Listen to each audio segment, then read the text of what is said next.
എനിക്ക് ഭയങ്കരമായിട്ടൊന്നും അറിയുന്നില്ല, എങ്കിലും എനിക്ക് കുറച്ച് കാര്യങ്ങളൊക്കെ അറിയാം. അതാണ് ഞാനിന്ന് നിങ്ങളുടെ മുമ്പിലേക്ക് എത്തിക്കുന്നത്. ഈ വീഡിയോ കൊണ്ട് മെയിനായിട്ട് ഉദ്ദേശിക്കുന്നതെന്ന് പറയുന്നത് പഴയ വണ്ടി എടുക്കുന്ന ആൾക്കാരോടാണ്. സൈലൻസർ മാറ്റിയിട്ടില്ല, ഞാൻ അതിൻ്റെ സൗണ്ട് കേൾപ്പിച്ചു തരാം. ഒരു കാര്യം പറയാൻ പറഞ്ഞു, ഇതിൻ്റെ ഇന്ത്യയിൽ ഏറ്റവും കൂടുതൽ സെയിൽസ് ആയിട്ടുള്ള ബൈക്ക് അങ്ങനത്തെ ഒരു ഇഷ്ടം. അങ്ങനെയുള്ള ഒരു വണ്ടി എന്തായാലും എടുക്കരുത്. എൻ്റെ ഈ വണ്ടിക്ക് പോകാൻ പറ്റുന്ന സ്പീഡ് കുറേ നെഗറ്റീവ് പറഞ്ഞില്ലേ, ഇനി കുറച്ച് പോസിറ്റീവിലേക്ക് പോകാം.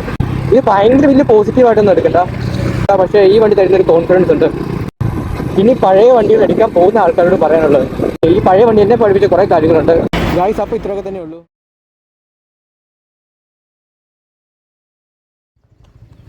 Welcome guys. ഇന്ന് ഞാൻ കൊണ്ടുവന്നിരിക്കുന്നത് സ്പ്ലെൻഡർ 1997 മോഡൽ വെഹിക്കിളാണ്. കുറേ പേര് ഇതിൻ്റെ വീഡിയോ ഇട്ടിട്ടുണ്ടെന്നറിയാം, പക്ഷേ എനിക്ക് ഇത്ര നാളും കിട്ടിയ എൻ്റെ ഒരു അനുഭവവും പിന്നെ പഴയ വണ്ടി എടുക്കുന്നവരോട് കുറച്ച് കാര്യങ്ങൾ പറയാനുള്ളതാണ്. എനിക്ക് ഭയങ്കരമായിട്ടൊന്നും അറിയുന്നില്ല, എങ്കിലും എനിക്ക് കുറച്ച് കാര്യങ്ങളൊക്കെ അറിയാം. അതാണ് ഞാനിന്ന് നിങ്ങളുടെ മുമ്പിലേക്ക് എത്തിക്കുന്നത്. ഫസ്റ്റ് തന്നെ ചെറിയ ചെറിയ കാര്യങ്ങളിൽ നിന്ന് തുടങ്ങാം. ഇപ്പോൾ എൻ്റെ കയ്യിൽ കിട്ടിയിരിക്കുന്നത് 1997 മോഡൽ വെഹിക്കിളാണ്.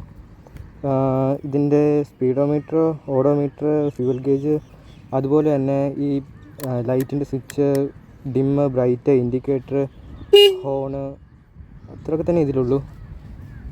നോർമൽ വെഹിക്കിളിനൊക്കെ തന്നെ. അതുപോലെ തന്നെ ഇതിൻ്റെ കാർബറേറ്ററിൻ്റെ വാൽവ്, ചോക്ക്, ഇതെല്ലാം എവിടെയാണ് വരുന്നത്. ഇത് 100cc കാറ്റഗറി പെടുന്ന ഒരു ബൈക്കാണ്. ഇതിൻ്റെ ശരിക്കുള്ള സി സി എന്ന് പറയുന്നത് 97.2 cc കാറ്റഗറിയിലാണ് പെടുന്നത്. ഇത് single cylinder 4 stroke air cooled എഞ്ചിനാണ് വരുന്നത് ഇതിനകത്ത്. അതുപോലെ ഈ വെഹിക്കിൾ പ്രൊഡ്യൂസ് ചെയ്യുന്ന പവർ എന്ന് പറയുന്നത് 7.8 bhp പവറും ടോർക്ക് 8.2 Nm ആണ്. അതുപോലെ സാധാരണ പോലെ തന്നെ 4 സ്പീഡ് ട്രാൻസ്മിഷൻ സിസ്റ്റമാണ് ഇതിൽ വരുന്നത്. ഇതെൻ്റെ വണ്ടി തന്നെയാണ്, ഞാൻ ഇതിനകത്ത് അധികം സാധനമൊന്നും മാറ്റില്ല, സ്റ്റോക്ക് പോലെ തന്നെയാണ് കൊണ്ടു നടക്കണേ. സൈലൻസർ മാറ്റിയിട്ടില്ല, ഞാൻ അതിൻ്റെ സൗണ്ട് കേൾപ്പിച്ചു തരാം.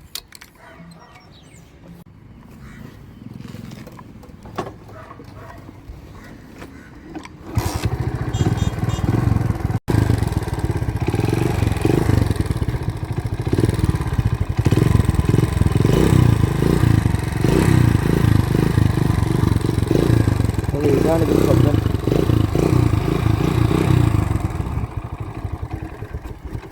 ബാക്കി കാര്യം നമുക്ക് വണ്ടി ഓടിച്ചുകൊണ്ട് വരാം. വാ, റിസർവിലാണ് കിടക്കുന്നത്.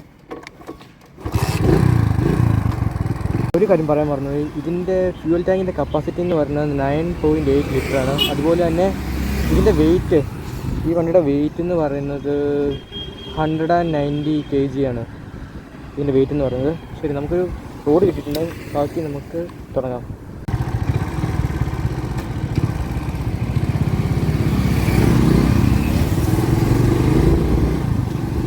എൻ്റെ ഇതിൻ്റെ സ്പീഡോമീറ്റർ പോയിരിക്കുക, ഇതുവരെ ശരിയാക്കാൻ പറ്റില്ല. ഓക്കെ, നമുക്ക് തുടങ്ങാം. ഇന്ത്യയിലെ ഹീറോ എന്ന് പറഞ്ഞ കമ്പനിയും ജപ്പാനിൽ കിടക്കുന്ന ഹോണ്ട എന്ന് പറഞ്ഞ കമ്പനിയും കൂടെ ഒരുമിച്ച് ചേർന്ന് ഉണ്ടാക്കിയൊരു മോഡലാണ് സ്പ്ലെൻഡർ എന്ന് പറഞ്ഞ മോഡൽ. 1994 എനിക്ക് ആദ്യമായിട്ട് ഇന്ത്യയിൽ പണ്ടും കയറാൻ. അന്ന് തൊട്ട് 2025 വരെ ഏകദേശം ഇന്ത്യയിൽ സെയിൽ ചെയ്തിട്ടുള്ളത് 1,90,000 സംതിങ് വെഹിക്കിൾസാണ് ഇത് വിറ്റ് പോയിട്ടുള്ളത്. അതുകൊണ്ട് തന്നെ ഇന്ത്യയിൽ ഏറ്റവും കൂടുതൽ സെയിൽസ് ആയിട്ടുള്ള ബൈക്ക് പറയുന്ന സ്പ്ലെൻഡറാണ്. ഇന്ത്യയിൽ ഇപ്പോഴും സ്പ്ലെൻഡർ സെയിലായിക്കൊണ്ടേ ഇരിക്കുന്നുണ്ട്. പുതിയ മോഡൽ വന്നു. ഇപ്പോൾ എൻ്റെ ഇരിക്കുന്ന യൂറോ 1 എന്ന് പറഞ്ഞ മോഡലാണ്. ഇന്ത്യയിൽ മൊത്തം ഏകദേശം 5 മോഡൽ സ്പ്ലെൻഡർ കാറ്റഗറി ഉണ്ടായിരുന്നു. ആദ്യത്തേത് യൂറോ 1, രണ്ടാമത്തേത് എനിക്ക് തോന്നുന്ന സ്പ്ലെൻഡർ പ്ലസ്, അതുകൊണ്ട് സ്പ്ലെൻഡർ പ്ലസ് എക്സ്റ്റെക്കോ, അതും കഴിയുമ്പോൾ സൂപ്പർ സ്പ്ലെൻഡർ എക്സ്, അങ്ങനെ 5 കാറ്റഗറി ഉണ്ട് ഇത്. ഇപ്പം ഞാൻ ഈ പറഞ്ഞ കാര്യം കുറേയധികം യൂട്യൂബ് ചാനലിൽ വന്നിട്ടുണ്ടായിരിക്കും, പക്ഷേ എൻ്റെ ഒരു അറിവ് വെച്ച് ഞാൻ പറഞ്ഞുള്ളൂ. എനിക്ക് കൂടുതൽ കാര്യങ്ങളൊന്നും അറിയില്ല, പക്ഷേ എനിക്ക് അറിയാവുന്ന കുറച്ച് കാര്യങ്ങളുണ്ട്, അത് നിങ്ങളിലേക്ക് എത്തിക്കുക എന്നുള്ളതാണ് എൻ്റെ ഡ്യൂട്ടി. എൻ്റെ ഈ വണ്ടി ഇപ്പോൾ ഇരിക്കാൻ തുടങ്ങിയിട്ട് ഒരു 2 years സംതിങ് ആയിട്ടുണ്ട്. അപ്പോൾ എൻ്റെ ഇത്ര നാളത്തെ ഒരു അനുഭവം, പിന്നെ എൻ്റെ ഒരു പേഴ്സണൽ ഇതായിട്ടുമാണ് ഞാനിത് പറയണത്. ഈ വണ്ടി ഞാൻ മേടിക്കുന്നത് എനിക്ക് എത്ര ഓർമ്മയുണ്ട്, ഞാൻ ഡിസംബറിലാണ് ഈ വണ്ടി മേടിക്കുന്നത്. ഓക്കെ, ആദ്യം തന്നെ ഇതിൻ്റെ പോസിറ്റീവ് പറയാം. ഇപ്പോൾ എൻ്റെ ഇരിക്കുന്നത് 1997 മോഡൽ സ്പ്ലെൻഡർ ആയിരിക്കണം, യൂറോ 1. ഇതിൻ്റെ പോസിറ്റീവ് എന്ന് പറയുന്നത് ഏകദേശം എനിക്ക് ഞാനൊരു കോളേജ് സ്റ്റുഡൻ്റാണ്.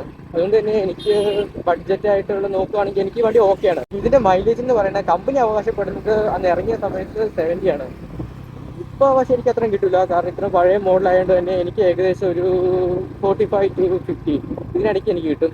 എൻ്റെ ഒരു ഫ്രണ്ട് ഒരു പുതിയ വണ്ടി, ഫ്രണ്ടിൻ്റെ ഏറ്റവും പുതിയൊരു മോഡൽ എടുത്തിട്ടുണ്ടായിരുന്നു. അവന് കിട്ടുന്ന മൈലേജ് എന്ന് പറയുന്നത് 90, 99 സംതിങ്, ഏകദേശം ആ ഒരു മൈലേജാണ് കിട്ടുന്നത്. അതുപോലെ തന്നെ ആ വണ്ടി 90ന്റെ മേളിൽ വരെ ഞാൻ കയറ്റിയിട്ടുണ്ട്. ഞാൻ എൻ്റെ വണ്ടി അത്രയൊന്നും കേട്ടിട്ടില്ല. ഈ വണ്ടി കമ്പനി പറഞ്ഞ അന്ന് 70 km/h ആയിരുന്നു വണ്ടി ഇറങ്ങിയ സമയത്ത്.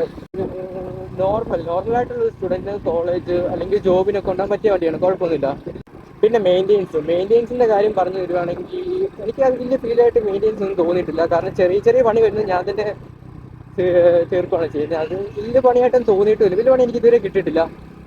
ഓൾറെഡി സർവീസും കാര്യങ്ങളൊക്കെ ഞാൻ കഴിഞ്ഞിട്ടാണ് നാട്ടിൽ നിന്ന് ഇങ്ങോട്ട് കൊണ്ടുവന്നത്. പിന്നെ അത് കഴിഞ്ഞാൽ പിന്നെ എനിക്ക് വലിയ പണി ഇവിടെ ആയിട്ടില്ല. നമുക്കിനി ഇതിൻ്റെ ഡിസഡ്വാൻറ്റേജ് പറയാം. ഡിസഡ്വാൻറ്റേജ് എന്ന് പറയുമ്പോൾ ഇത്ര പഴയ വണ്ടിയാകുമ്പോൾ ഓൾറെഡി കുറേ ഡിസഡ്വാൻറ്റേജ് ഉണ്ട്. എനിക്ക് തോന്നിയിട്ടുള്ള കുറച്ച് കാര്യങ്ങൾ ഞാൻ പറയാം. നിങ്ങൾക്ക് പഴയ വണ്ടികളൊക്കെ ഇഷ്ടമാണെന്ന് വെച്ച് കഴിഞ്ഞാൽ മറ്റുള്ളവർ പറയുന്നത് കേൾക്കുമ്പോൾ ഒരു പഴയ വണ്ടി എടുക്കണമെന്ന് ഭയങ്കര ആഗ്രഹമില്ലേ, അങ്ങനത്തെ ഒരു ഇഷ്ടം. അങ്ങനെയുള്ള ഒരു വണ്ടി എന്തായാലും എടുക്കരുത്. ഞാൻ ഈ വണ്ടി നാട്ടിൽ നിന്ന് ഇങ്ങോട്ട് കൊണ്ടുവരുന്ന സമയത്ത് ഞാൻ ഇപ്പോഴും ഓർക്കുന്നുണ്ട്, ഞാനിന്ന് ഹൈവേയിൽ 60 km വരെ സ്പീഡ് കയറ്റിയിട്ടുണ്ട്. അതും കഴിഞ്ഞ് പിന്നെ ഞാൻ അങ്ങനെ അധികം സ്പീഡ് കയറ്റാറ്, അത്ര സ്പീഡിലൊന്നും പോകാൻ പറ്റില്ല. ഏകദേശം എൻ്റെ ഈ വണ്ടിക്ക് പോകാൻ പറ്റുന്ന സ്പീഡ് എന്ന് പറയുന്നത് 40 ആണ്. 40 km മേലെയൊന്നും പോകുമ്പോൾ നമുക്ക് ഭയങ്കര വണ്ടിയുടെ എഞ്ചിൻ ഭയങ്കരമായിട്ട് സ്ട്രെസ് അടിക്കുന്ന പോലെ നമുക്ക് ഫീൽ അടിക്കാൻ തുടങ്ങും. നമ്മുടെ നാട്ടിലൊക്കെ ആണെങ്കിൽ വലിയ സീൻ ഉണ്ടാവും എന്ന് എനിക്ക് തോന്നുന്നില്ല, കാരണം ബ്ലോക്കും ഇതൊക്കെ ആയിട്ട് വലിയ സീൻ കാണില്ല. പക്ഷേ ഇമാതിരി ഓപ്പൺ ഹൈവേ ഒക്കെ കിട്ടുന്ന സമയത്തായിരിക്കും ശരിക്കും നമ്മൾ വെട്ടുപോകുന്നത്, നമ്മൾ മടുക്കുന്നത്. അതുപോലെ തന്നെ ട്രിപ്പ് പോകുന്ന സമയത്ത്, ലോങ് റൈഡിൻ്റെ ഒക്കെ സമയത്ത് നമുക്ക് നന്നായിട്ട് ബാക്ക് പെയിൻ എടുക്കും. അങ്ങോട്ട് പോകുമ്പോൾ വലിയ കുഴപ്പം കാണില്ല, പക്ഷെ തിരിച്ച് വരുമ്പം നമ്മൾ ശരിക്കും മടുക്കും. പിന്നെ നല്ല വൈബ്രേഷൻ ഉണ്ട്, അതുകൊണ്ട് തന്നെ നല്ല നടുവിന് വേദന എടുക്കും. വലിയ സീറ്റിംഗ് കംഫോർട്ട് ഒന്നും പ്രതീക്ഷിക്കണ്ട. കുറേ നെഗറ്റീവ് പറഞ്ഞില്ലേ, ഇനി കുറച്ച് പോസിറ്റീവിലേക്ക് പോകാം. ഇത് ഭയങ്കര വലിയ പോസിറ്റീവായിട്ടൊന്നും എടുക്കണ്ട.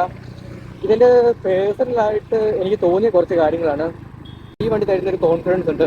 അതായത് അധികം സ്പീഡൊന്നും ഞാൻ തരില്ല, അതുപോലെ തന്നെ വലിയ കംഫോർട്ടും തരില്ല സീറ്റിംഗ്. പക്ഷേ നിനക്ക് എത്താനുള്ള സ്ഥലത്ത് ഞാൻ എത്തിച്ചിരിക്കും, കയ്യിലുള്ള ബഡ്ജറ്റ് ഞാൻ സ്ഥലത്തെത്തിക്കും. അങ്ങനെയുള്ളൊരു ഫീല് തന്നെയൊരു വണ്ടിയാണിത്. ഇനി പഴയ വണ്ടികൾ എടുക്കാൻ പോകുന്ന ആൾക്കാരോട് പറയാനുള്ളത്, അവരോടാണ് എനിക്ക് പറയാനുള്ളത്. കാരണം ഞാനൊരു പഴയ വണ്ടി യൂസ് ചെയ്യുന്ന ഒരാളാണ്. ഞാനിത് മേടിച്ചതാണ്. എൻ്റെ വീട്ടിലോ അല്ലെങ്കിൽ എൻ്റെ കൂട്ടുകാരോ യൂസ് ചെയ്ത വണ്ടിയല്ല, ഞാൻ അല്ലാതെ മേടിച്ചാണ്. എൻ്റെ ഫസ്റ്റ് വണ്ടി ഇതാണ്, 1997 മോഡൽ. അപ്പോൾ ഈ പഴയ വണ്ടി മേടിക്കുന്ന ആൾക്കാരോട് പറയാനുള്ളത് എനിക്ക് ഇത്രേ ഉള്ളൂ.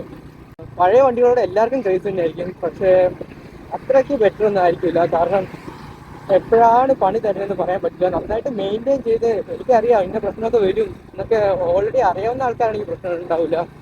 ഈ പഴയ വണ്ടികളൊക്കെ പോകുമ്പോൾ ഓൾറെഡി റോഡ് പ്രസൻസ് നന്നായിട്ട് തന്നെ കിട്ടും. അതുപോലെ കിട്ടുമെന്ന് പ്രതീക്ഷിച്ച് ആരും എടുക്കരുത്, കാരണം ചിലപ്പോൾ ഒട്ടും പ്രതീക്ഷിക്കാതായിരിക്കും പണി കിട്ടുന്നത്. അതുകൊണ്ട് തന്നെ എല്ലാം നോക്കിയും കണ്ടു എടുക്കുക.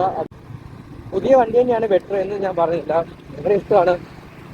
ഇങ്ങനെ പ്രശ്നമുണ്ട് പഴയ വണ്ടികൾ എടുക്കുമ്പോൾ, ഇങ്ങനെ ഒരു പ്രശ്നമുണ്ടെന്ന്. നിങ്ങൾ ഏതെങ്കിലും ഒരു വണ്ടി കണ്ട് ഇഷ്ടപ്പെട്ട് ഇപ്പം ഞാൻ പറഞ്ഞു കണ്ടോ അല്ലെങ്കിൽ മറ്റുള്ളവർ പറഞ്ഞു കണ്ടോ ആ വണ്ടി എടുക്കാതിരിക്കേണ്ട ആവശ്യമൊന്നുമില്ല. ഒരു പഴയ വണ്ടികളിൽ ഭയങ്കര ഇഷ്ടം നോക്കിയോ, മറ്റുള്ളവർ പറയുന്ന കേൾക്കേ വേണ്ട, നിങ്ങൾ ആ വണ്ടി എടുത്തോ, കാരണം നിങ്ങളുടെ ഇഷ്ടമാണ്. പണി വരും, അതെന്തായാലും വരും. നന്നായിട്ട് മെയിൻറ്റെയിൻ ചെയ്ത് കണ്ടു നടക്കുവാണെങ്കിൽ ഈ പറഞ്ഞ പ്രശ്നമൊന്നും ഉണ്ടാവില്ല. എല്ലാം നിങ്ങളുടെ കയ്യിലാണ്. നിങ്ങൾക്ക് മെയിൻറ്റെയിൻ ചെയ്യാൻ നന്നിട്ട് പറ്റുവാണെങ്കിൽ അതായിരിക്കും ബെസ്റ്റ്. ഈ പഴയ വണ്ടി എന്നെ പഠിപ്പിച്ച കുറേ കാര്യങ്ങളുണ്ട്.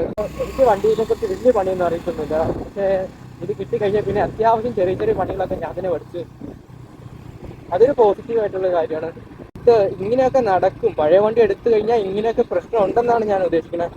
അല്ലാതെ ഒരിക്കലും പഴയ വണ്ടി എടുക്കലെന്നല്ല പറയണേ, ഇങ്ങനെയും പ്രശ്നം ഉണ്ടാവും പഴയ വണ്ടികൾ എടുത്താൽ. ഗായ്സ്, അപ്പോൾ ഇത്രയൊക്കെ തന്നെ ഉള്ളൂ. ഇന്നത്തെ വീഡിയോ എന്തായാലും കഴിഞ്ഞു. പുതിയൊരു വീഡിയോയുമായി പുതിയൊരു ബൈക്കുമായി വീണ്ടും കാണാം. ബൈ.